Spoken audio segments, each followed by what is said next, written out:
بسم اللہ الرحمن الرحیم۔ ناظرین السلام علیکم۔ گڑی چوک مہاجر بستی لگنے لگا ہے۔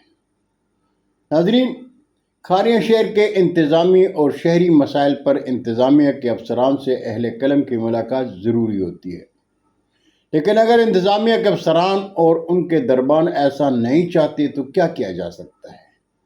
یہ بھی ممکن ہے کہ وہ صرف ان سے ملا کرتے ہوں جو ان کے گیت گاتے ہیں۔ اسسٹنٹ کمشنر احمد شیر گوندل صاحب نے جب سے کھاریاں تحصیل آفس کا قلمبان سنبھالا ہے، باوجود کوشش کے ان سے ملاقات نہیں ہو سکی، جبکہ چیف آفیسر مشرف بیگ صاحب سے ملاقات ہوتی رہی ہے، لیکن تجاوزات کے خلاف آپریشن کے بعد سے ملاقات نہیں ہوئی۔ چیف آفیسر صاحب سے ملاقات کے لیے میونسپل کمیٹی میں ان کے آفس گیا تھا، لیکن ملاقات کے شرف سے محروم رہا۔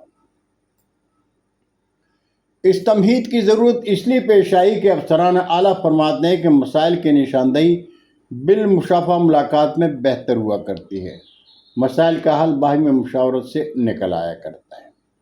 دراصل اسسٹنٹ کمشنر اور چیف آفیسر سے ملاقات میں ان سے معلوم کرنا تھا کہ جس گرین بیلٹ کے لیے کھاریاں شہر میں ماڈل بازار، گرلز کالج کے ساتھ پرانی چنگی اور اللہ والی مسجد کی دکانیں گرائے جانے کے بعد ملبہ ابھی تک نہیں اٹھایا گیا تو کیوں؟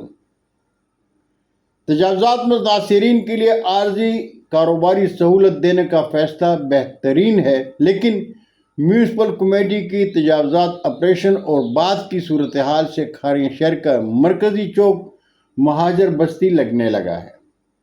گرلز کالج میں چھٹی کے بعد وہاں سبزی فروٹ منڈی لگ جاتی ہے۔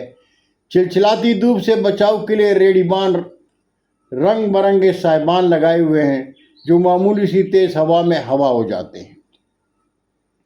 پوچھنا یہ تھا کہ شہر کے ان مزدور پیشہ شہریوں کے مستقبل کے لیے انتظامیہ نے کیا سوچا ہے؟ اگر انتظامیہ چاہے تو یہ مسئلہ مستقل طور پر حل ہو سکتا ہے۔ مسئلے کا سانپ بھی مر جائے گا اور لاٹھی بھی نہیں ٹوٹے گی۔ بہت شکریہ ناظرین، زندگی نے ساتھ دیا تو برقی رابطے میں پھر ملاقات ہوگی۔ جاتے جاتے درخواست ضرور کروں گا کہ میرے چینل کو سبسکرائب کریں، دوستوں کے ساتھ شیئر کریں اور چینل کی گھنٹی ضرور بجائیں۔ اجازت چاہوں گا۔